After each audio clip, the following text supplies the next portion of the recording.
orang tuh bisa ketemu petunjuk tapi nggak ngerti petunjuknya itu loh. Jadi misalnya gini Pak, Ustadz. Oke. Saya ngambil analogi saya dalam menjalankan Comika. Oke. Saya 2 kali jadi CEO. Pertama kali mungkin tahun 2019 sampai tahun 2022. Oke. Saya kembali lagi sekarang di tahun 2025 mulai Maret resminya. Di periode awal saya jadi CEO, saya baca banyak sekali buku. Oke.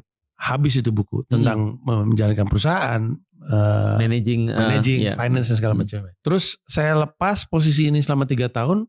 Ketika balik lagi baca buku yang sama, saya baru ngerti konteks itu. Jadi akalnya ada dong. Yeah.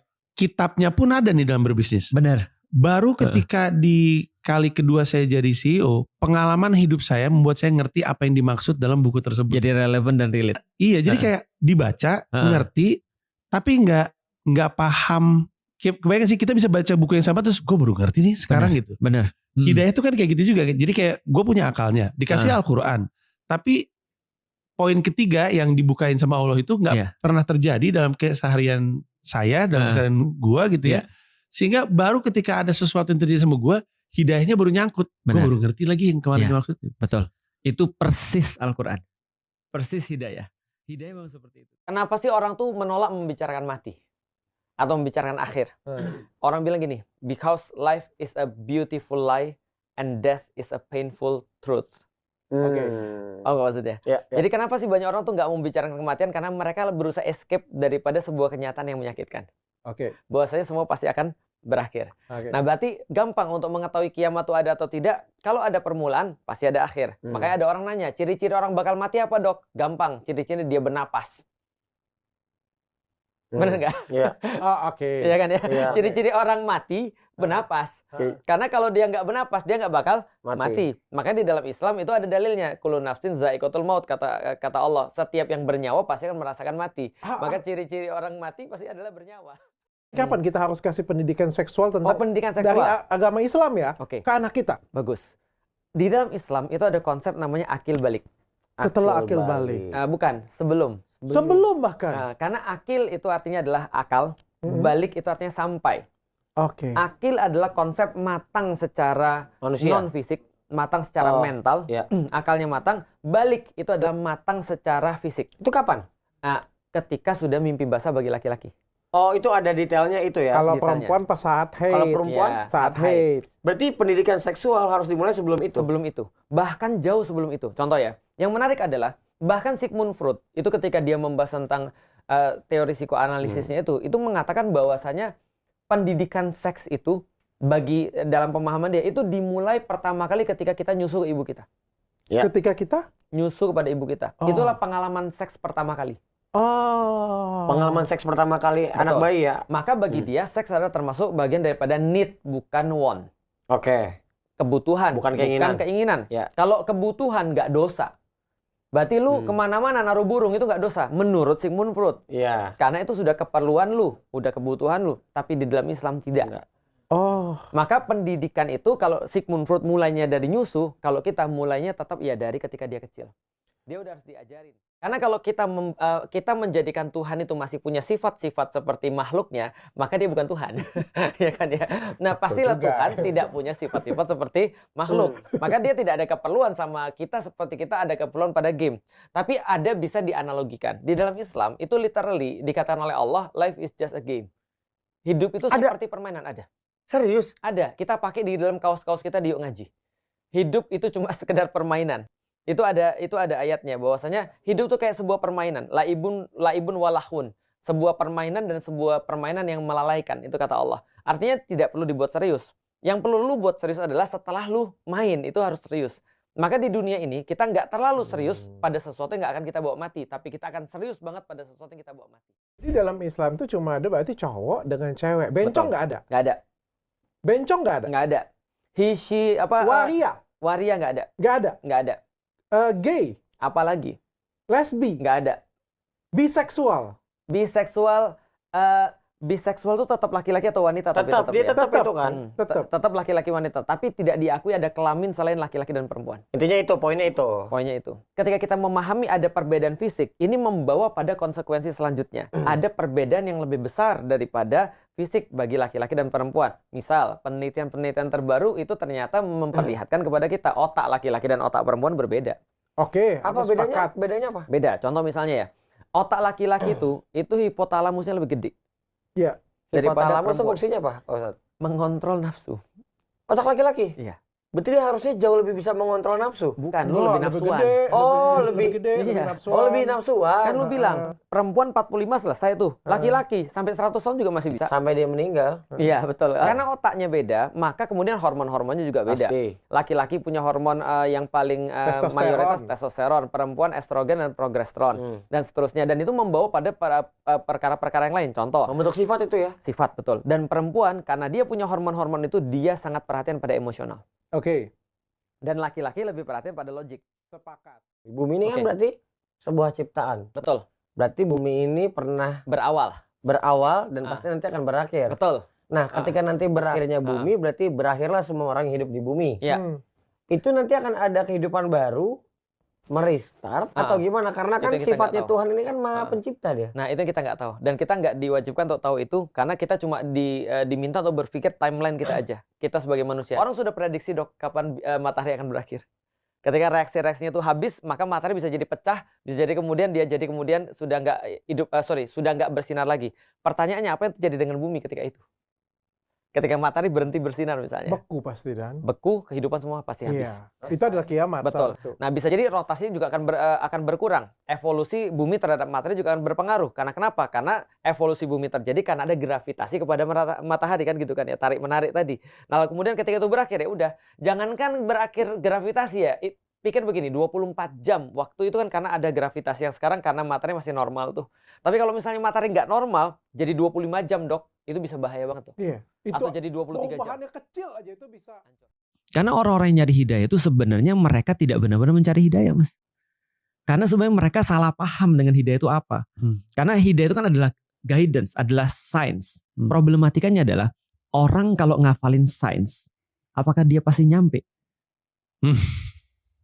Iya betul. Orang banyak nggak mau mengakui bahwasanya mereka banyak salah dalam memandang agama, termasuk soal hidayah. Contoh misalnya, aku sering ngomong gini, apakah ngafal Quran membuat kamu masuk surga? Tidak. Itu kamu tandanya rajin. Tapi tidak membuat kamu masuk surga. Artinya 30 juz kamu hafal, nggak membuat kamu masuk surga. Yang membuat kamu masuk surga adalah menjalani apa yang kamu hafal. Cuman kalau yang ngomong aku, pasti diprotes orang. Kalau yang ngomong Adi Hidayat, nggak akan diprotes orang karena dia hafal Quran. Karena kalau yang ngomong aku, lu hafal Quran aja enggak, apalagi ngomong Mas Panji gitu, langsung dilaporin polisi. Itu permasalahannya. Nah, tapi omongannya benar nggak? Benar.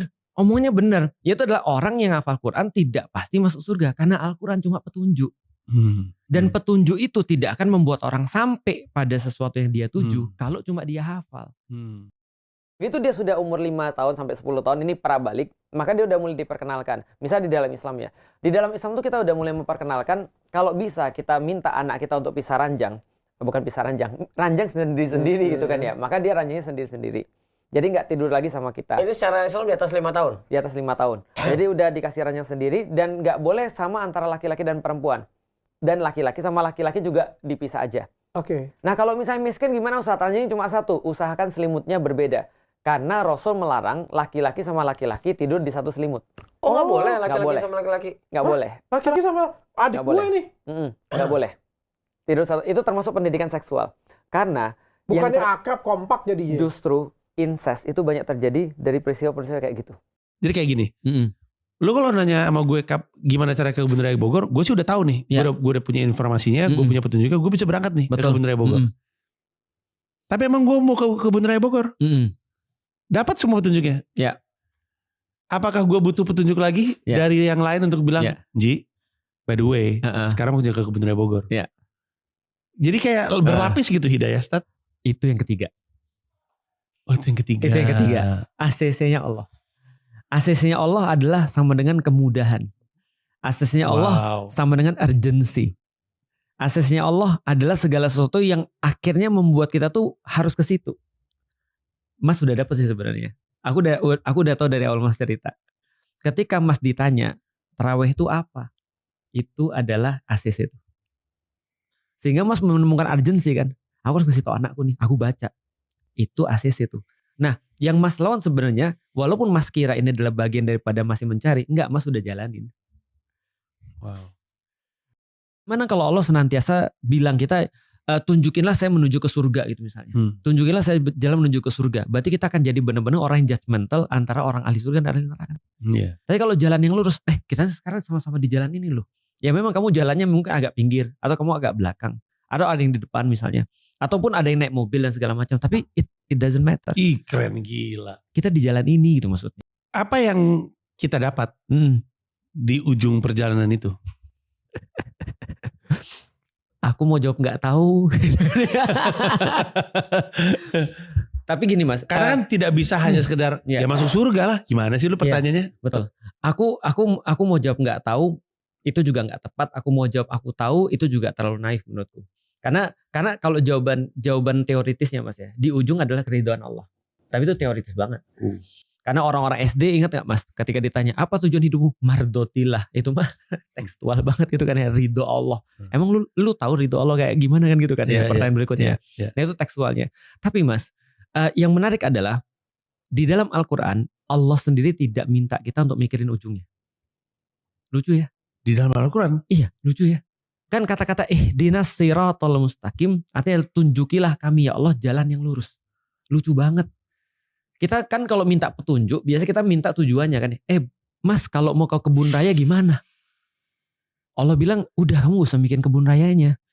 Tunjukin jalan ke kebun raya. Keren gila deh pernyataan deh. Bahkan di Islam pun kita dibilang, yang penting lu jalan. Yang lu minta adalah jalan yang lurus, jalan. Bukan ujungnya. Jadi aku juga, kalau aku selama hidup ini aku juga gak mikirin ujungnya. Aku cuma mikirin aku di jalan yang benar gak sih? Nah kalau ini udah jalan yang benar, udah aku jalan aja. Eventually aku akan dapat ujungnya. Iya. Dan bisa jadi ujungnya mungkin bukan seperti yang aku harapkan kan. Aku cuma mencari tahu aja. Aku tahu keridhaan Allah. Aku tahu bahwasanya Allah punya surga dan segala macam. Tapi aku nggak musingin itu. Aku musingin adalah ya Allah tunjukin aku jalan yang lurus. Itu versi menurutku sih. Wow. Nah mulai 5-10 tahun udah dikasih tahu aurat tuh yang mana. Sebelum kemudian dia balik nanti kita ajarin. Ini loh badanmu. Ini bagian-bagian yang nanti bakal terangsang. Kalau terangsang itu bentuknya kayak apa? Nanti kalau terangsang bagaimana kamu harus menghadapi itu dan segala macam. Aku tanya sama anakku, udah mimpi belum? Mimpi apa Bi?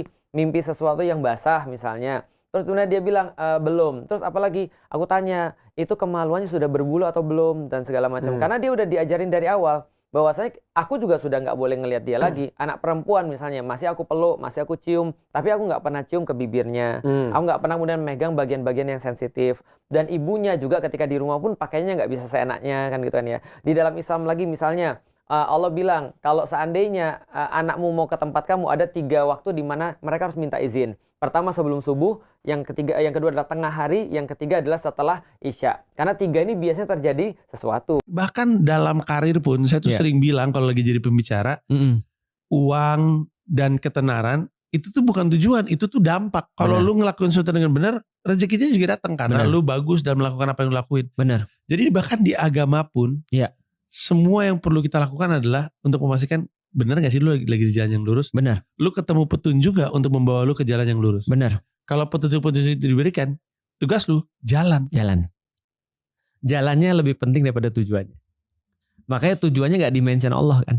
Iya. Yang dimention jalannya. Nah setelah ihdinas siratal mustaqim, diulangi lagi Mas. Siratal ladzina an'amta alaihim. Yaitu jalan yang pernah ditempuh oleh orang-orang sebelum kamu yang baik-baik. Ghairil maghdubi alaihim waladdallin. Jangan jalan-jalan yang sebaliknya, yang ditempuh oleh orang-orang yang jahat. Karena orang baik punya jalan, orang jahat punya jalan. Ya sholat gak pernah nemu makna nih. Baru sekarang doang nih gue. Tapi alhamdulillah. Aku mau nanya nih, secara ukuran ya, di Islam, cewek yang dari awal sudah berniat dia memang gak pakai hijab, sama ada yang memang pengen pakai hijab, justru malah bikin orang sange. Karena dia tahu marketnya ada nih, pakai hijab, sumpah pakai hijab, cuman bajunya ketat-ketat, celana sama itu namanya. Itu lebih parah yang mana Pak Ustadz? Itu ada namanya itu ada namanya, jilboobs namanya. Itu maksudnya, jilboobs maksudnya. Itu lebih parah yang mana maksudnya secara nilai Pak dalam Islam? Iya, kalau lebih parah, jelas yang lebih menarik laki-laki.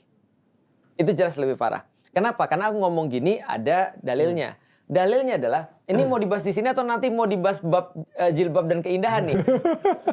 Tipis-tipis aja. Kita callback lagi. Di dalam Islam, salah satu kata-kata jilbab itu adalah untuk supaya dia tidak tabarruj. Tabarruj itu apa? Tabarruj itu artinya tabarruj asal katanya buruj, artinya adalah tower. Jadi dia tuh kelihatan.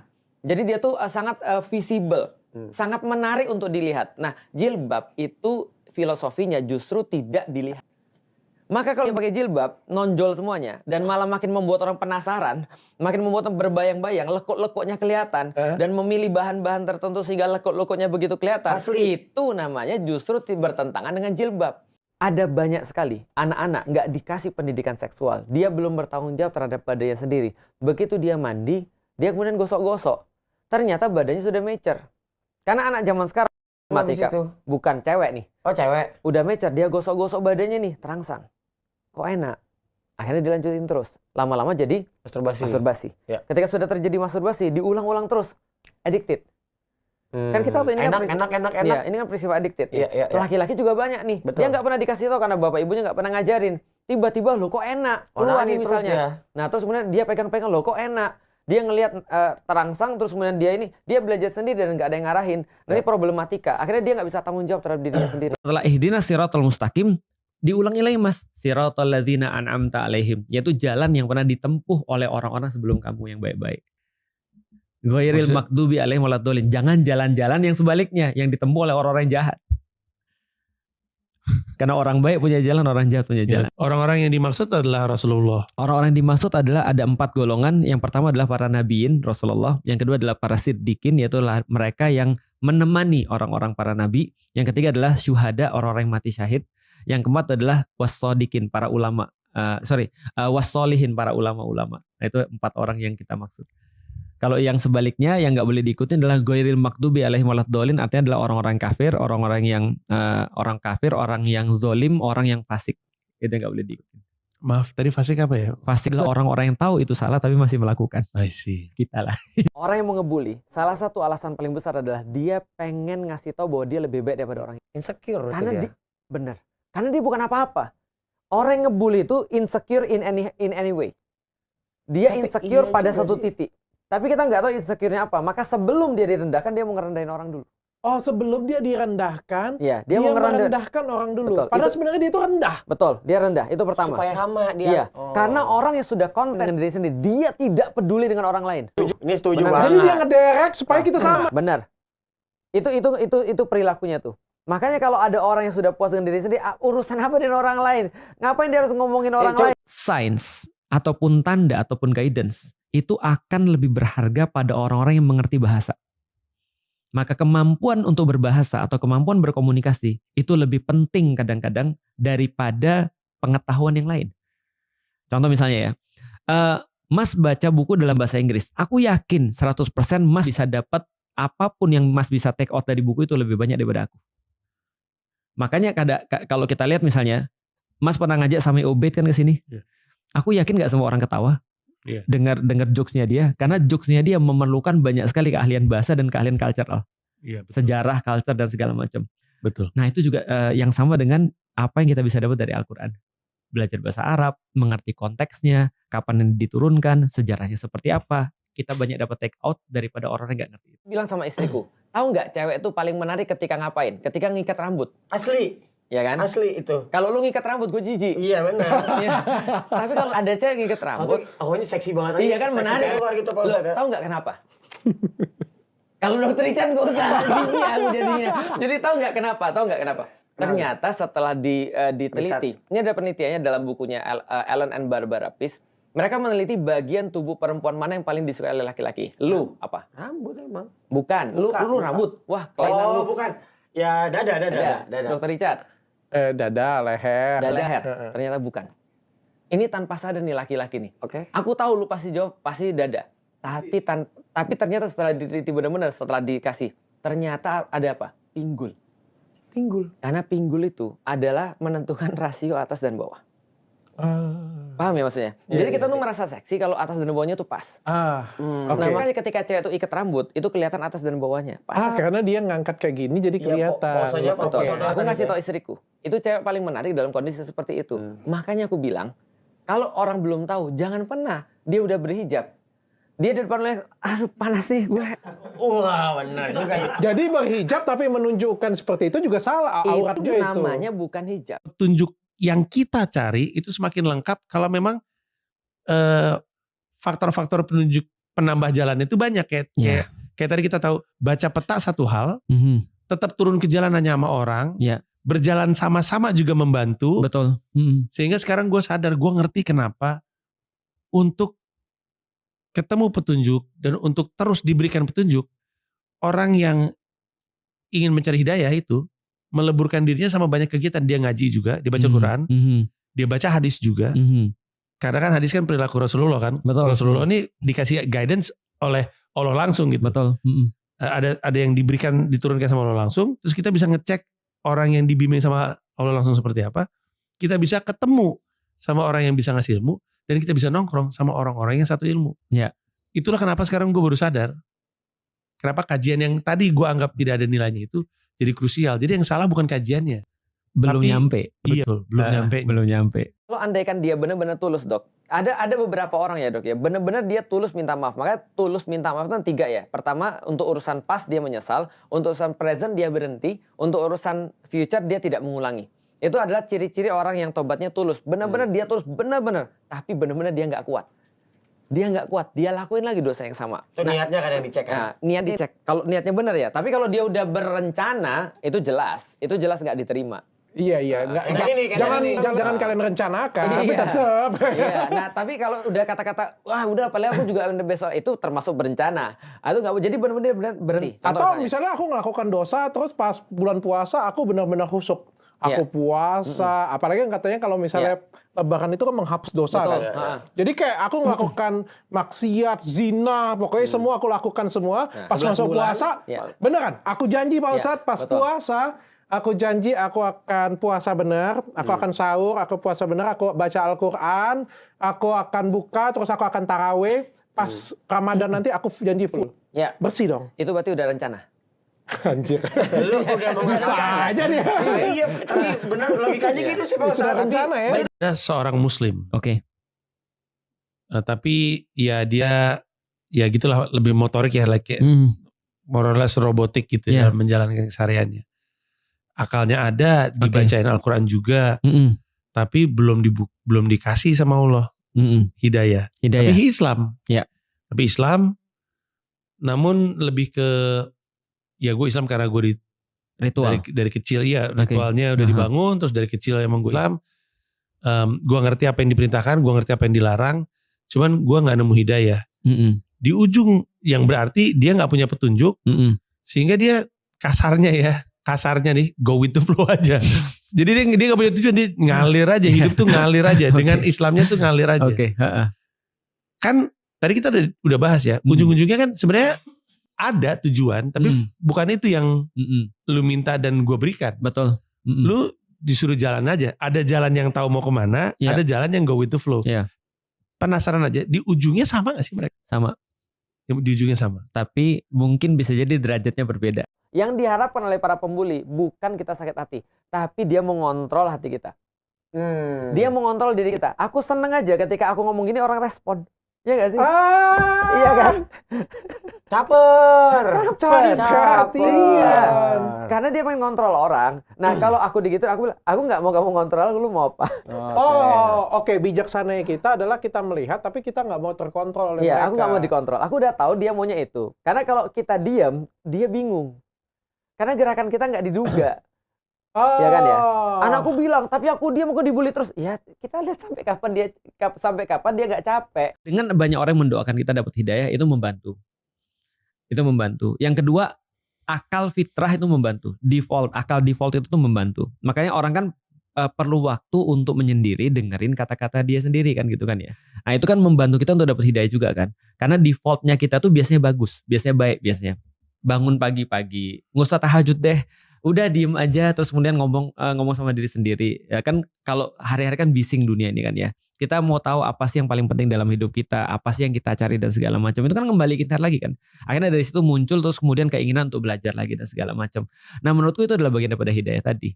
Nah kemudian kalau sudah tepat, kata orang Cina, Kalau murid sudah siap, baru guru akan muncul. Jadi guru itu tidak akan mungkin muncul kalau muridnya belum siap. Itu katanya kalau nggak salah ya, Konfusius tuh. Artinya kalaupun gurunya ada tapi muridnya nggak siap, tetap dia tidak akan jadi guru. Jadi artinya gini, kalau muridnya nggak siap, dia tidak akan pernah bisa siap untuk belajar juga sebenarnya. Tapi kalau dia udah siap, maka kata orang Minang, alam pun jadi guru. Ini agamanya sudah bagus, ajarannya sudah bagus, hadisnya sudah bagus, semua udah bagus. Kok orang-orangnya hancur? Nah, kenapa nggak diimplementasikan dengan baik? Jawabannya sederhana, Dok. Karena Islam itu tidak berada pada OS yang benar. Itu dia. Berarti gini, kesimpulannya Pak Dokter ya. Jadi gue kan di episode sebelumnya kan Pak Ustadz juga ngomong perbedaan kita dengan binatang adalah kita punya prefrontal cortex. Prefrontal cortex. Artinya perbedaan kita sama binatang tuh kita bisa berpikir, binatang tidak bisa berpikir. Berarti itu orangnya tadi sebenarnya itu binatang yang beragama.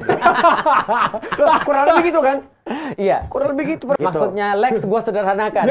Kalau dia mikir jadi manusia. Kalau keluar dari mulut dia tuh pokoknya walaupun kasar gue suka. Fasih ya.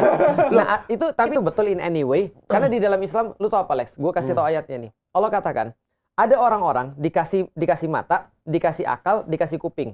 Jadi dikatakan, bahkan ayatnya gini, walaqad dzarana li jahannama katsiran minal jinni wal ins. Jadi akan banyak masuk neraka golongan daripada jin dan manusia. Kenapa kata Allah? Pada diri dia terdapat mata, dia tidak pakai. Terdapat kuping, dia tidak pakai. Dan yang paling pertama sebelum itu semua, dia punya akal tapi nggak dipakai. Maka ayatnya lanjutnya Pak, ulaika kal an'am balhum adol. Mereka seperti binatang ternak bahkan lebih rendah. Tuh kan, benar. Berarti ada ayatnya. Apakah bisa misalnya dia mendalami agama cuma dengan akalnya doang? Jawabannya bisa, tapi nggak maksimal. Karena tetap harus ada contoh kan gitu kan ya. Nah, untuk itulah Rasulullah tuh hadir dan guru-guru tuh hadir. Iya. Intinya, pernah dengar ini nggak istilah you are the average of 5% people around you gitu. Yang katanya lu kalau mau sukses ya jangan kelilingin diri lu dengan kasarnya para pecundang gitu. Walaupun lu belum sukses, lu kelilingin diri lu dengan orang itu, dia akan elevate you lah, mengangkat lu kurang lebihnya. Dan kelihatannya dalam proses bertemu dengan petunjuk juga kurang lebihnya sama. Betul. Ya kalau emang lu lagi mau putar balik ke jalan yang lurus, ya lu bersama dengan orang-orang yang mencari itu. Betul. Betul banget. Gue nongkrong mulu nonton Soulful gue. Tapi ketemu hidayahnya gimana sih? Kalau misalnya kita membuli orang yang pantas untuk dibully. Itu tadi udah gue tanya. Misalnya kayak gini. Misalnya ya, ani-ani. Tidak boleh. Tadi kan karena aku udah selingkuhan yang ketahuan. Nggak boleh. Ini pelakor lu apa? Ini kan yang paling sering dibully oleh di Indonesia ini kan kalau ketangkep ketahuan jadi pelakor. Betul. Nggak boleh membuli orangnya. Tapi kita boleh mengatakan ini kelakuannya salah. Coba kayak gimana Pak? Contoh ini ya. Pak Ustadz kan sudah lihat nih kan ada yang lagi viral sekarang apa nih? TE ya? TE itu apa? TE nggak usah disebut nama lah nanti kan pencemaran nama baik Pak Ustadz. TE nih ketahuan nih jadi pelakor nih. Nah Pak Ustadz kan lihat nih netizen kan Pak Ustadz buka nih akun Instagramnya, lihat nih postingannya. Nah komen Pak Ustadz komentar apa? Aku nggak komentar lah, karena aku tahu yang menjadikan api itu justru adalah komentar-komentarku. Jadi gini ya, lihat ya. Kenapa banyak infotainment laku? Karena orang Indonesia perlu. Lah kalau nggak ada demand, ngapain ada supply? Yang harus kita matiin tuh demand-nya ini loh. Agar orang-orang tuh tidak tertarik dengan berita-berita yang tidak mendidik. Dan orang-orang lebih tertarik dengan berita-berita yang mendidik. Kesehatan itu ada dalam Islam. Kedokteran ada nggak dalam Islam? Kenapa aku bertanya seperti ini? Karena aku melihat kan ada beberapa perbedaan pandangan antara Islam dan kedokteran. Betul. Kalau misalnya memang kesehatan itu penting, kedokteran itu penting, kenapa tidak ada kedokteran dalam, maksudnya kedokteran dokter Islam? Real kayak gitu. Karena aku melihat kan beberapa kan Islam memandang kedokteran dunia Barat ini berbeda dengan Islam. Fun fact. Ada yang tahu kapan rumah sakit modern ditemukan? Rumah sakit modern tidak pernah ada di dunia barat sebelum Islam memperkenalkan konsep rumah sakit modern. Namanya Bimaristan. Makanya di Turki itu ada sejarah. Ada museum kesehatan yang nggak bisa dibantah oleh siapapun. Bahkan ada banyak sekali studi yang mengatakan bahwasanya ilmu medis modern itu baru muncul di barat setelah Perang Salib. Karena perang salib itu selain ke transfer ilmunya. Betul, ada transfer budaya, ada transfer ilmu dan segala. Ustadz dan Pak Pendeta pernah nggak merasa paling benar Jadi gini, menurutku ya, merasa bahwa agama kita itu adalah agama yang benar dan yang lain salah, itu adalah sesuatu yang harus. Ya. Artinya itu adalah sebuah keyakinan pribadi tadi. Diyakini. Tapi jangan sampai ini mempengaruhi sebuah tindakan kita kepada orang-orang yang nggak sama kayak kita. Betul. Atau mencederai ya. Mencederai. Ya. Artinya gini, karena kalau ini agama itu sama kayak bini ya. Nah kita kan harus benar-benar merasa bini kita ini yang terbaik. Betul. Di antara bini-bini orang lain. Betul. Nah kalau lu nggak merasa bini lu yang terbaik, nanti bini orang lu mau. Benar juga. Iya kan. Nah maka bini kita itu harus jadi yang terbaik. Lah kalau nggak ngapain dia nikahin dia. Betul. Gitu kan ya. Nah berarti bini kita terbaik. Tapi belum tentu bagi orang lain bini kita juga baik. Setuju. Nah artinya bini kita itu urusan kita. Oke. Tapi bini orang lain jangan diurusin juga. Nah, teman. Jadi artinya ketika kita punya keyakinan, orang sering bilang begini, fanatisme untuk ke dalam itu bagus. Yes. Tapi fanatisme ini jangan dipakai keluar. Ukuranmu jangan dipakai untuk keluar. Ukuranmu pakai untuk dirimu sendiri. Black Death yang ada di Eropa itu kan hampir memakan sekitar berapa? 1/3 atau 2/3 orang meninggal dalam wabah Black Death. Dan pada saat itu orang-orang Eropa mempercayai bahwasanya kalau ada wabah yang muncul di antara mereka harus cari siapa penyihirnya. Mereka harus cari apa penyebabnya dan penyebabnya penyihir. Dan itu ada dalam film-film banyak sekali. Hansel Gretel, apa namanya? Biasanya penyihir tuh rambutnya merah. Kemudian perempuan, nggak ada penyihir laki-laki. Kalau laki-laki penyihirnya bagus, Merlin gitu kan ya, Wizard of Oz dan segala macam. Nah, ini adalah kemudian cara pendekatan zaman dulu. Tapi pendekatan Islam dari dulu kita sudah bilang bahwasanya pasti ada jasad-jasad ternik yang ditularkan. Maka di dalam Islam mengenal metode sterilisasi pada zaman dulu. Tahun 1500-an itu sudah ada sebuah rumah sakit khusus mental illness yang ada di kota Edirne. Nah itu adalah perkembangan rumah sakit justru lebih banyak di dunia Islam. Di masa Rasulullah itu ada seorang perempuan, aku lupa namanya, nanti coba bisa dicari, pasti netizen lebih tahu tuh. Ada seorang perempuan yang dia justru membuat tenda untuk orang-orang yang sakit ketika perang waktu itu di zaman Rasulullah. Jadi sudah ada orangnya. Nanti itu terkenal sekali. Dijadiin sebagai fakultas kedokteran di hampir seluruh dunia Islam. Nama orangnya ini. Jadi justru medis itu diperhatikan pertama kali di dunia Islam. Menarik sekali. Di zaman Rasulullah itu pernah dikasih seorang tabib. Dari Mesir kalau saya nggak salah. Nanti coba dikoreksi kalau salah. Dikasih tabib, dan tabib ini kata Rasulullah dijadikan sebagai dokter umum bagi semua orang yang sakit pada waktu itu, karena Rasul adalah pemimpin negaranya pada saat itu. Nah, berarti ilmu kedokteran ini ada pada zaman itu. Setidaknya Rasul tidak menutup diri dari ilmu pengobatan luar. Bekam yang sekarang sangat happening di dalam dunia Islam. Itu udah dipraktekkan oleh orang Cina, dipraktekkan oleh orang Mesir, udah dipraktekkan oleh orang zaman dulu, tapi diadopsi oleh Islam. Filosofi berguru di dalam Islam adalah transfer of karakter. Bukan transfer knowledge. Ini loh yang penting nih. Jadi kalau sana transfer of knowledge, maka kita nggak perlu guru, kita nggak perlu orang, cukup Google. Sama Google. Karena Google transfer of knowledge semuanya ada terjadi di situ. Tapi berguru di dalam Islam adalah transfer of karakter. Artinya keberhasilan seorang guru adalah ketika dia bisa mentransfer karakter-karakter tertentu pada muridnya, bukan hanya mentransfer ilmu. Jadi tapi sampai sekarang untuk di Indonesia sendiri ada nggak? Nggak ada ya? Fakultas Kedokteran Islam. Tentu saja jadi gini. Pertama kita harus melihat dulu bahwasanya tadi, ini yang dokter bahas di awal tadi ini penting banget. Karena masih banyak orang-orang muslim menutup diri terhadap segala sesuatu yang seolah-olah bukan Islam. Contoh, ketika orang berbicara tentang tibun nabawi, tentang pengobatan gaya Nabi, orang berbicara cuma dengan bekam, madu, habatus sauda. Ketika mereka berurusan dengan urusan kedokteran modern, maka mereka bilang, enggak, itu bukan pengobatan kita. Bahkan tidak juga sedikit yang mengatakan bahwa ini haram. Masih ada yang ngomong kayak gitu? Masih. Aku ke tempat orang, terus aku bilang, teman, ketika pandemi, terus ketika mereka cerita tentang masalah vaksinasi, mereka seolah-olah bilang, itu semua yang kena vaksin itu termakan godaan-godaan dajjal. Ada yang masih mikir begitu? Bahwasanya ada yang mikir bahwa ilmu kedokteran modern ini adalah seolah-olah sesuatu yang justru mendegradasi Islam. Padahal dalam pandangan Islam, ini pandangan filosofisnya adalah Rasulullah itu berkata, setiap penyakit itu ada obatnya. Setiap penyakit itu ada obatnya. Ini adalah filsafat kedokteran. Karena setiap penyakit ada obatnya, maka carilah obatnya. Karena setiap penyakit ada obatnya, kecuali penyakit tua. Itu nggak ada obat. Di Islam itu kalau sakit yang wajib itu bukan berobat, sabar. Benar. Berobat itu adalah sunnah. Sabarnya di awal, tapi habis itu berobat, gila loh. Iya benar, tapi wajibnya sabar. Wajibnya wajib sabar. berobat. Sabar itu maksudnya tawakal kita. Kita diingatkan oleh Tuhan, sabar, harus berobat. Berobat tidak harus. Tidak harus kan? Hukumnya sunnah. Sunnah itu mendapatkan pahala kalau kita melakukan, kalau tidak, nggak mengapa. Karena gini ceritanya. Suatu waktu ada seorang perempuan sakit jiwa. Bukan sakit jiwa, epilepsi. Epilepsi itu yang apa sih, Dok? Kejang-kejang.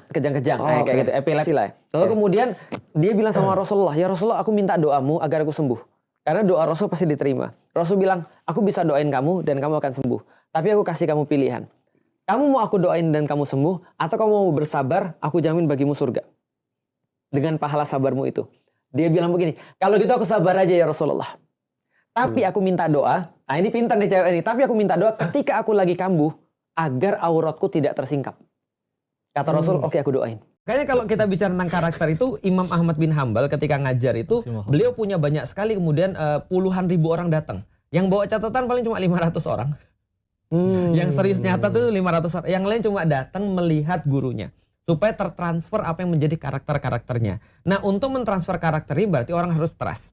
Berarti orang harus dekat dengan kita. Makanya Wali Songo zaman dulu ketika soalan pakaian tadi kan menjawab pertanyaan, kenapa sih orang-orang Islam banyak sekali yang berbeda-beda. Misalnya ada yang pakai batik, ada yang pakai koko, ada yang pakai jubah, ada yang pakai kaos, ada yang pakai apa lagi misalnya. Ya segala macam lah, pakai jaket dan seterusnya. Nah, kenapa sih berbeda-beda? Karena kalau kita bisa dekat dengan orang itu menambah bagus untuk mentransfer karakter itu. Maka Wali Songo berbicara, Wali Songo tuh bilang gini, pakailah pakaian-pakaian yang membuatmu nyaman dan membuatmu tidak berpikir tentang pakaianmu. Itulah pakaian yang terbaik. Kita nyekolahin anak biasanya jawabnya tujuannya biar apa? Biar pintar. Oke, pintar itu bagus, tapi punten dalam Islam pintar tuh cuman efek samping. Tujuan entah paling keberapa. Tujuan pendidikan karena kalau sekedar pintar, misalkan nih, maling ayam. Pintar juga. Ayamnya bodoh nih. Malingnya bodoh. Ayamnya nggak ketangkep, palingnya ketangkep bodoh tuh. Yang repot kan kalau malingnya pinter, yang nyuri sendirian lapar jutaan rakyatnya, ini kagok. Maksud Anda siapa? Siapa boleh? Apalagi ngecek pinternya dari kunci jawaban yang bisa dibeli. Nggak usah kayak gitu, ijazah juga bisa dibeli. Tahu-tahu ngecek pinternya dari ijazah dan yang kunci jawaban yang bisa dibeli, tahu-tahu ngurus jutaan rakyat, kan itu repot. Ya udah, dalam Islam berarti apa? Ya kalau di Al-Qur'an kayak contoh Al-Jumu'ah ayat 2, huwaladzi ba'atsa fil ummiyina rasulan minhum yatlu 'alaihim ayatihi wa yuzakkihim. Allah menurunkan Rasul dari kaum kalian sendiri untuk membacakan ayat-ayatnya dan untuk menyucikan jiwa. Punten ya, orang kalau udah suci jiwanya, mau sepintar apa jadi semanfaat-manfaatnya. Tapi kalau misalkan dia nggak terlalu pintar gitu, nggak apa-apa lah, setengahnya dia nggak akan ngerampok orang, nggak akan jahat. Karena udah suci jiwanya. Nyuciin jiwa. Okay. Apakah Rasul datang ke orang kafir Quraisy di saat itu mereka pada bodoh? Enggak. Orang Quraisy itu dimaktubkan dalam Al-Quran. Ila fihim rihlata syita'i was-shaif. Mereka pergi kemanapun rihlah. Kita rihlah ngabisin duit, mereka rihlah jadi duit. Ini salah satu karakter favorit gue. Nuaiman. Nah, betul. Ujungnya dapat hidayah. Betul. Sebenarnya dia dapat hidayah ketika dia sudah jadi sahabat Nabi aja dia dapat hidayah. Betul. Dan mungkin memang tugasnya menghibur Nabi. Karena Nabi kan menjadikan cerita dia untuk dijadiin jokes kan ke sahabat-sahabat yang lain kan. Artinya mungkin ya tugas peradaban dia adalah membuat Nabi itu relax. Gitu maksudnya. Menarik sekali tadi pernyataannya. Bahwa dia berkawan dengan Rasulullah. Itu udah hidayah. Betul. Karena individu yang sama, tapi tidak ketemu dengan Rasulullah atau tidak ketemu dengan lingkaran itu, orang itu ditanya, beda nasibnya. Mas tahu nggak? Nuaiman itu kan tukang jokes ya, dan jokesnya kan lebih ekstrim daripada orang zaman sekarang ya. Bayangin orang zaman sekarang emang ada komika yang jual temennya, kan nggak ada kan? Yang jual temen jadi budak kan nggak ada kan? Nah, sungguh aneh pranknya. Nah betul. Tapi yang cepuin banyak lah. Dalam Islam ada nggak caranya untuk dia supaya nggak tersesat milih ustadz? Ada nggak? Nah itu dia, itu yang mau aku bahas karena zaman sekarang, karena setiap orang bisa ngomong, bukan hanya ustadz yang bukan hanya setiap orang bisa jadi ustadz, tapi setiap orang sekarang bisa jadi jurinya ustadz. Semua netizen kita dikomenin. Dimanapun juga di Instagram itu semuanya itu adalah lebih pintar daripada ustadznya. Kenapa? Karena mereka bisa menentukan siapa ustadz yang benar dan siapa ustadz yang nggak benar. Bisa dipahami ya. Jadi kalau sekarang yang terjadi adalah misalnya sertifikasi ulama oleh yang berwenang, itu yang kita inginkan, yang benar-benar berwenang tanpa tendensius. Sekarang sebenarnya sudah terjadi sertifikasi, tapi oleh netizen. Karena kenapa? Karena netizen ini uneducated. Contoh misalnya, Felix Show tuh salah. Kenapa? Ngomongannya tuh nggak enak. Lebih bagus kode Nisrim yang ngomongnya lebih halus dan lebih baik. Misalnya, nah berarti kan mereka sudah jadi judge kan. Padahal kadang-kadang kita mikir gini, gue susah-susah belajar gitu kan ya sampai di titik ini. Dennis Lim ganteng doang. Bukan yang bilang, tapi kan BA ya itu kan. Nah, jadi artinya sekarang orang-orang nggak bisa nyanyi sekarang jadi juri. Ini problematikanya. Orang-orang menentukan mana ustadz yang benar, mana ustadz yang nggak benar sesuka-suka dia tanpa ada batasan sama sekali. Nah ini yang kita maksud dengan justru problematika yang sekarang ada. Yang pertama, ikuti yang paling banyak. Yang paling banyak. Sederhana. Itu yang paling sederhana. Karena aku udah bilang, salah satu variabel menentukan bahwasanya itu adalah benar adalah yang paling banyak. Oke. Karena nggak mungkin orang banyak ikut kesalahan. Yang kedua, baru kemudian dilihat. Tapi belum tentu benar juga kan. Banyak belum tentu benar. Ya kan variabel. Yang paling mudah nih, yang paling mudah. Kalau kita ngomong orang-orang yang uneducated ya. FOMO lah kita. Yang kedua, yang paling banyak menghasilkan manfaat bagi dia. Masuk akal nih baru. Karena dua tadi gue masih berat Pak Ustadz. Karena kalau Dajjal datang itu kan yang dua itu kan termasuk kategorinya. Benar. Karena gini loh, kalau orang pintar follow aku nggak ada gunanya. Apa yang bisa aku bagi sama mereka? Tapi kalau orang-orang uneducated misalnya atau orang-orang yang masih merasa perlu ilmu, ada guna. Follow aku. Bisa jadi ada gunanya. Orang yang belajar tentang hadis nggak usah follow aku. Makanya ketika ada orang follow aku terus dia bilang pembahasan Felix itu sangat rendah, pembahasan Felix itu sangat dangkal dan tidak detail. Siapa suruh lu follow gue? Lu follow yang S3 kayak yang doktoral kayak atau apa? Gitu kan. Paham kan? Artinya yang paling banyak memberikan manfaat buat dia. Makanya aku bilang pada orang ya, dalam hal yang kedua ini, kalau ngaji membuat kamu kayak tadi kata Kode Nislim, membuat kamu malah jadi lebih kasar sama orang. Membuat kamu justru makin sensi sama orang lain. Cari guru yang lain. Atau ganti gurunya. Ganti guru. Karena itu membuat kamu juga jadi lebih baik. Gitu maksudnya. Itu yang kedua tuh. Yang ketiga, yang paling dia enak, yang paling mudah nerima ilmunya. Yang paling mudah. Ya karena itu cocok-cocokan kan berarti. Nah balik karena dia kan lagi perlu ilmu nih. Cara penyampaian. Karena gini. Jangan pula Ustadz Hadi Hidayat kan ilmunya tinggi banget kan. Ngajarin Dr. Richard kayak gitu punya kan. Masuk kuliah pertama, kuliah kedua nggak masuk. Itu benar. Makanya cari yang paling mudah bagi dia, yang membuat dia tuh istiqomah. Nah itu insya Allah 3 itu aja dia jadiin sebagai patokan. Abu Jahal mas, tokoh yang sangat terkenal di dalam Islam. Abu Jahal itu nama aslinya bukan Abu Jahal, nama aslinya adalah Abul Hakam, artinya bapak bijaksana atau bapak pintar. Zaman sekarang bapak bijaksana atau bapak pinter, gampangnya ya kita melihat ada satu laki-laki yang sempurna dalam segala hal, kita bilang dia bijaksana. Dia kaya iya, dia keturunannya bagus iya, dia ganteng iya, dia juga kaya. Kaya, ganteng, keturunan semuanya lah. Nah itu bapak bijaksana tuh. Nah tapi dipanggil sama Rasulullah Abu Jahal gara-gara dia menolak Islam kan. Berarti dia menolak hidayah sebenarnya. Tapi Nuaiman itu dapat hidayah dan dia menjadi sahabat Rasulullah. Maka Rasul belain kan, walaupun dia maksiat, kata Rasul dia memang maksiat tapi dia masih sahabat saya. Gitu. Artinya ya sebenarnya menurutku ya, hidayah itu ya mudah-mudah susah sih. Kita tidak boleh mengatakan kita pasti dapat hidayah atau kita pasti begini atau kita pasti begitu, tapi di sisi lain kita berharap kita dapat hidayah. Dan Allah faktanya mempermudah itu sebenarnya.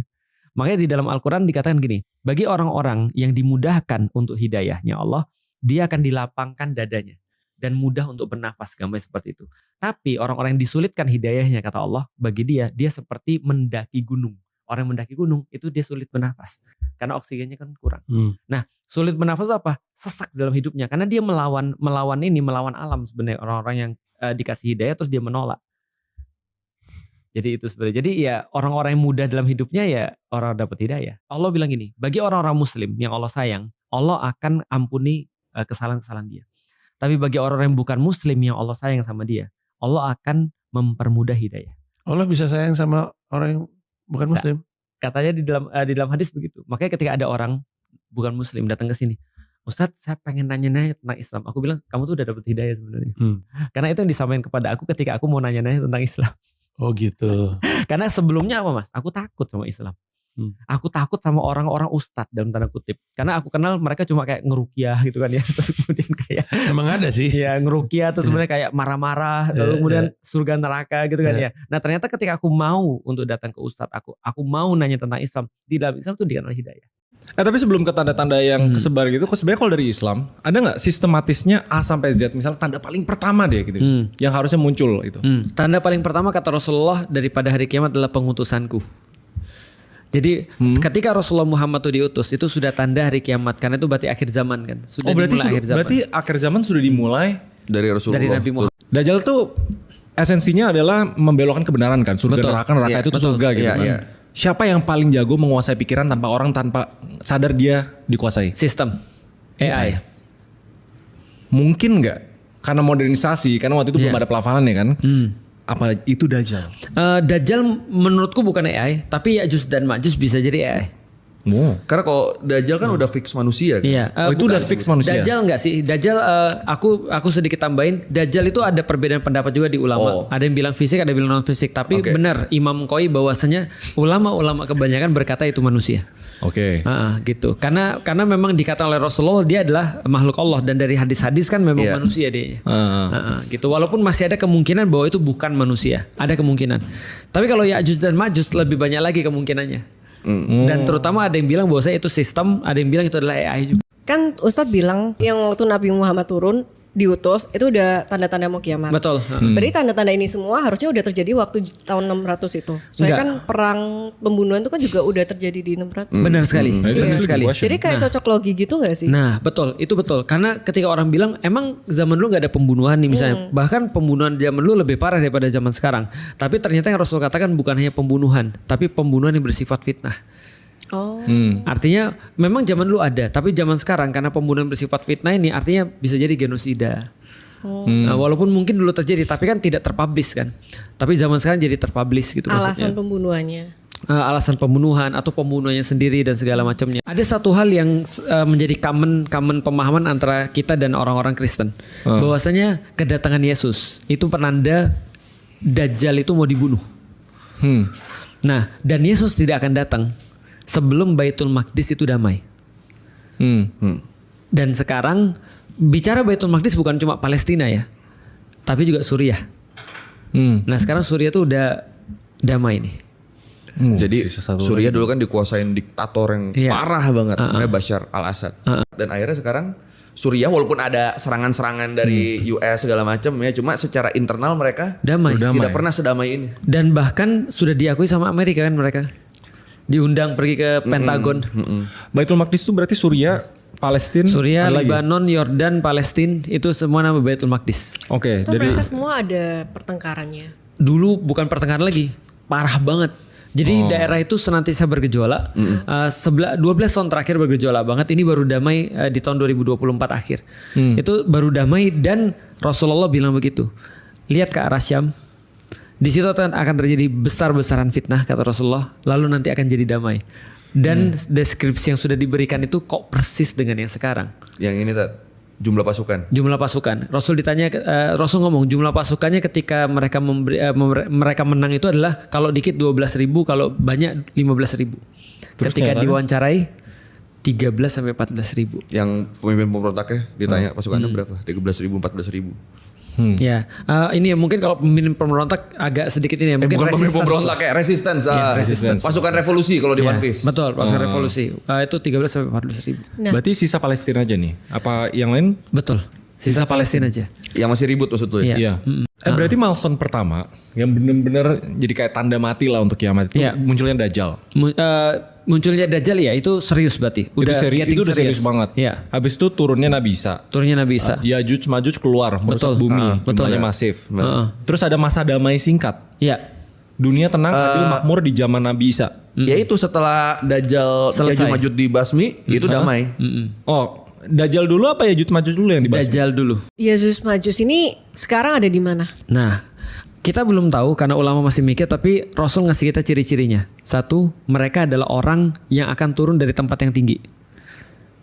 Oke. Yang kalau kedua, di peta, tinggi di mana? Aku mikirnya langit. Langit itu tuh kira asal kayak turunnya alien gitu, iya. Ini kayak gini. Bisa jadi nggak? Mungkin manusia. Manusia. Ini peta nih. Peta.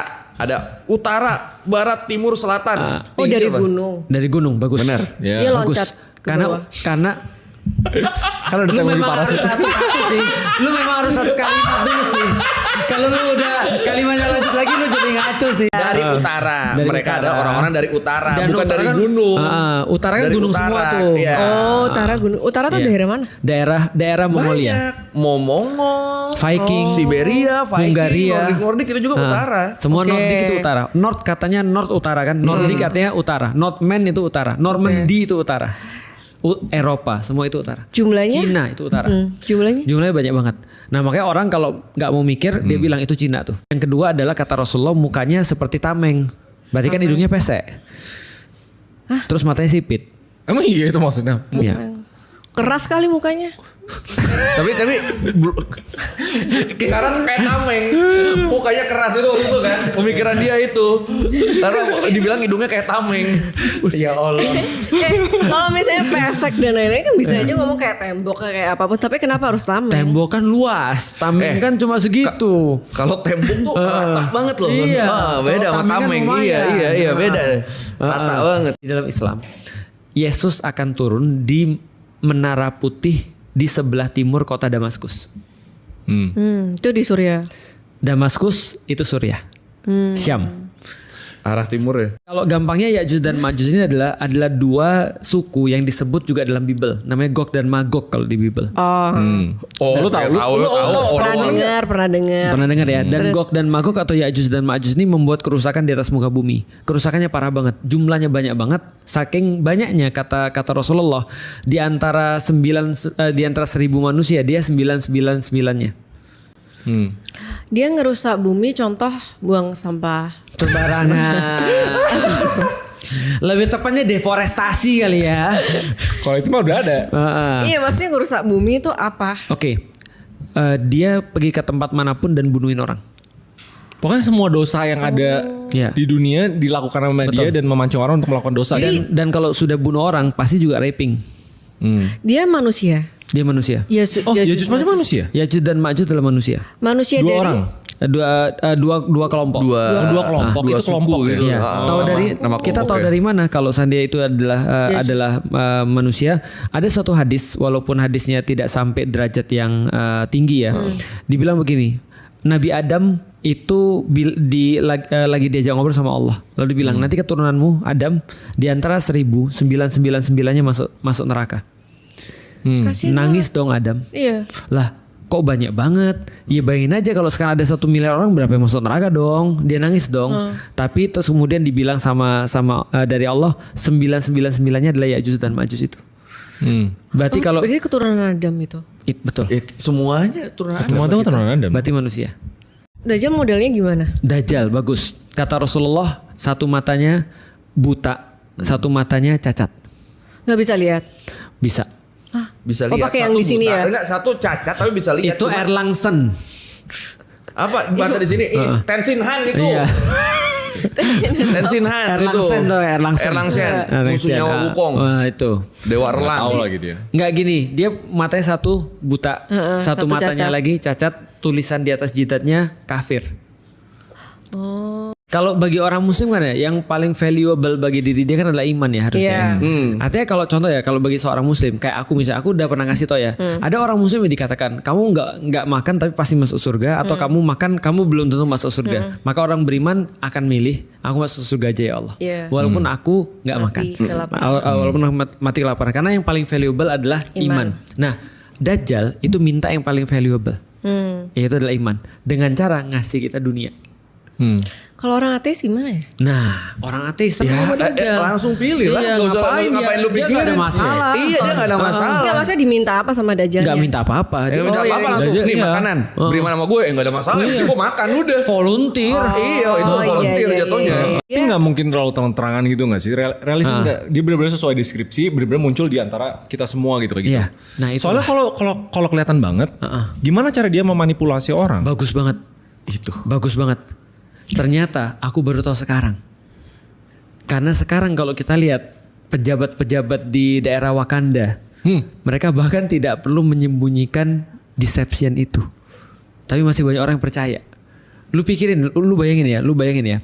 Lu tahu kayak di Indonesia ada, siapa bilang gua nggak bisa ngaji? Memang gua nggak bisa ngaji. Terus dia bilang apa lagi? Malaikat maut itu gua yang ngasih paspornya. Kemarin baru nyari makam Nyi Roro Kidul. Dapat katanya. Terus yang belakang, Masya Allah. Padahal coba bayangin, ini udah jelas ini orang gila. Gitu kan ya. Pengikutnya tapi banyak. terang-terangan aja gitu. Iya.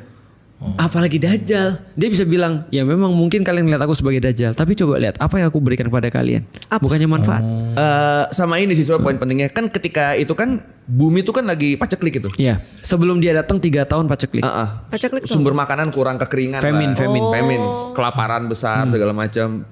Doi datang, toto Nawarin solusi. Nawarin solusi. Nih hujan ya mau gue chat hujan. Nah bukan orang lagi bukan yang hujan. Intinya Dajjal datang bawa solusi duniawi. Bener. Kok bisa dikasih kekuatan itu sama Tuhan? Ujian sama siapa? Kata Allah, ini adalah ujian. Kami mengizinkan dia untuk seperti itu supaya jadi ujian buat kalian. Kata Rasul openernya 30 yang pemula Dajjal. Dajjal kecil. Ada masih bayi. Dia tuh mikir kecil. Gampang banget ya masih bayi gitu maksudnya. Ini bener lu mikirnya gitu. Iya maksudnya masih bayi itu dia gede. Lu memang mikirin dia masih bayi gitu. Nggak maksudnya versi lebih kecilnya.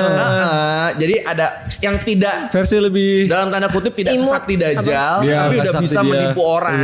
Jenderal-jenderalnya mungkin manusia-manusia, orang-orang yang lu lihat sehari-hari nih, yang mengaku dia hebat, mengaku dia nabi, punya banyak pengikut, tapi dia sesat. 30 orang doang. Mereka bakal nyebar di mana? Itu bagus. Mereka bakal nyebar di tempat-tempat manusia menjadi pusat. Dan aku yakin 100% kayaknya Netanyahu termasuk Dajjal kecil. Menurut gua Trump Netanyahu termasuk Dajjal kecil menurutku. Setuju. Jadi karena ngeri banget sih. Maksud kalau orang yang ngerti geopolitik ya bro ya, dia tuh nggak bisa comprehend Netanyahu sama Trump. Jadi mereka tuh break the rules. Iya. Jadi kalau ada lateral thinking yang sesungguhnya tapi yang versi jahat, nah itulah mereka tuh orang-orang itu. Bener-bener lateral thinking. Enggak. Allah itu tahu timeline kiamat. Jadi dari awal sudah dibentuk. Allah tuh maha tahu. Allah maha tahu dong. Maha tahu, dia semuanya tahu. Allah. Oh iya sih.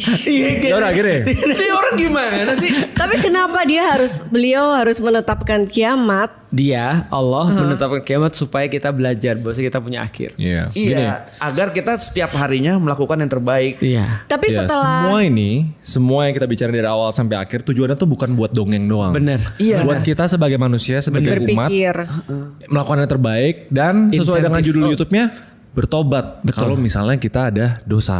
Menurut keyakinan Ustadz Felix dan Ustadz Koi, berapa persen kemungkinannya Dajjal sudah di antara kita?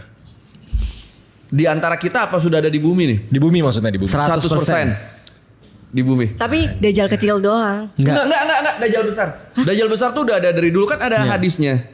Salah satu sahabat Nabi pernah terdampar di pulau yang diyakini sekarang Pulau Socotra di Yaman. Diyakini ya. Pokoknya ada sahabat Nabi Tamim Ad-Dari namanya. Beliau itu sama 30 temannya terdampar di pulau, ketemu sama makhluk yang pernah kita omongin namanya Al-Jasasah. Itu peliharaannya Dajjal, berbulu segala macam. Dan bisa ngomong. Bisa ngomong. Terus sahabat Rasul ini datang ke gua itu. Dia pasti menarik nih. Dia suka gitu-gitu emang. Tapi ini zaman dulu kan? Iya. Hadis makanya datang ke gua, datang ke situ ada orang yang nunggu. Datanglah mereka ke situ. Ternyata orang itu Dajjal.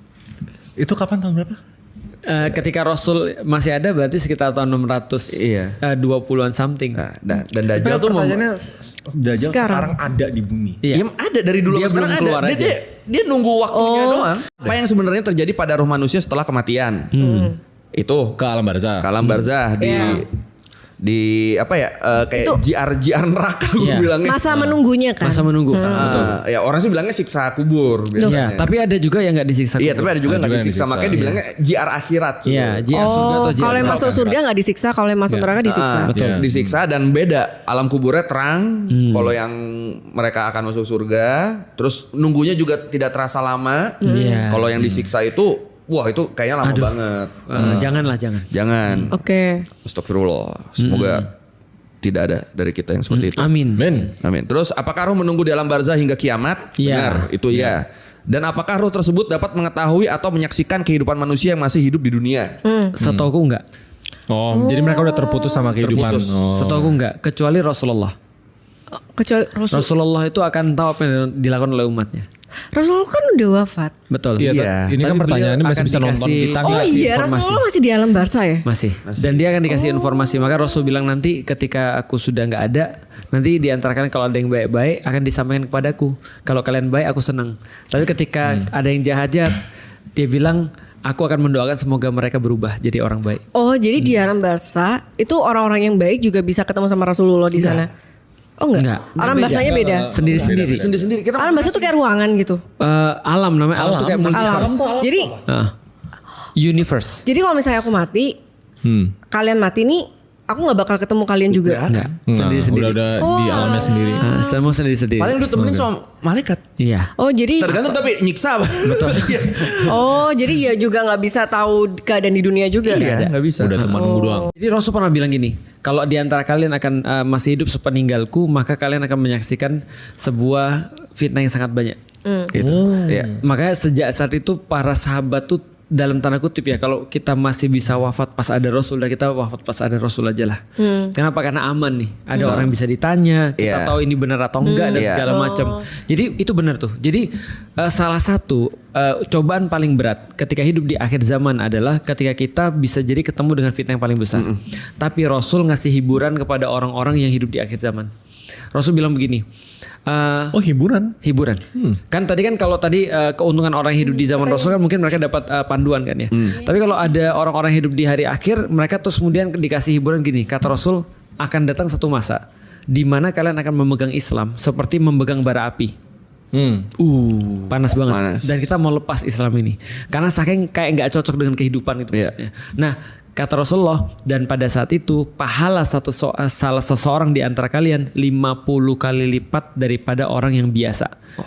Terus ditanya lagi sama para sahabat, ya Rasulullah 50 kali lipat apa nih, di antara mereka atau di antara kami? Maksudnya 50 kali lipat kami atau mereka? Rasul bilang 50 kali lipat kalian. Jadi 50 lipat para sahabat. Jadi kita bisa, artinya kebaikan kecil aja di zaman kayak kita ini, di ujung zaman ini, itu bakal bernilai besar banget. Kalau andai kita bisa untuk melakukan kebaikan itu. Tapi habis kiamat, Allah menciptakan manusia baru. Enggak ada, dibangkitkan. Udah itu di end. Itu benar-benar di end of everything. Gak ada lagi setelah kita. Nah makanya kan jadi sekarang bumi kosong. Kan buminya udah hancur. Buminya hancur bahkan. Planet lain? Apalagi? Kalau kita sudah pernah sholat taubat, apakah dosa kita tetap akan ditimbang di yaumul hisab nanti? Yaumul hisab itu apa? Hari penghitungan. Oh penghitungan. Nah itu. Oke. Itu dia di pas kita di alam barzah. Setelah ya. Setelah yaumul hisab itu berarti?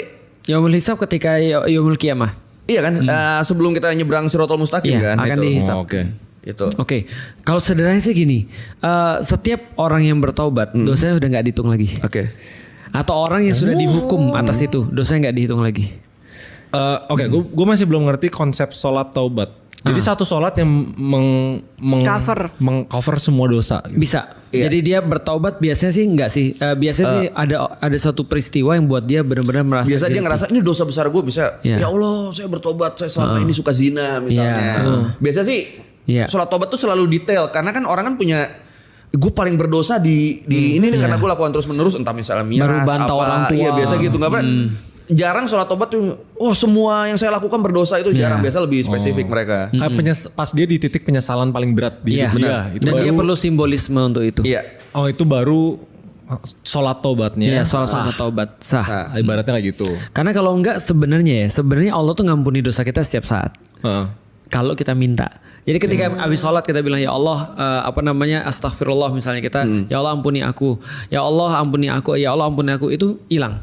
Orang di antara umroh ke umroh, dosanya diampuni oleh Allah kalau umrohnya serius. Jadi contohnya lu umroh bulan Januari 2026, umrohnya bulan Januari 2027, setahun tuh hilang tuh dosa-dosa lu, asal lu ikhlas. Bukan hanya itu, puasa itu ketika bulan Ramadan lu berpuasa lengkap, setahun yang lalu dihapusin sama Allah.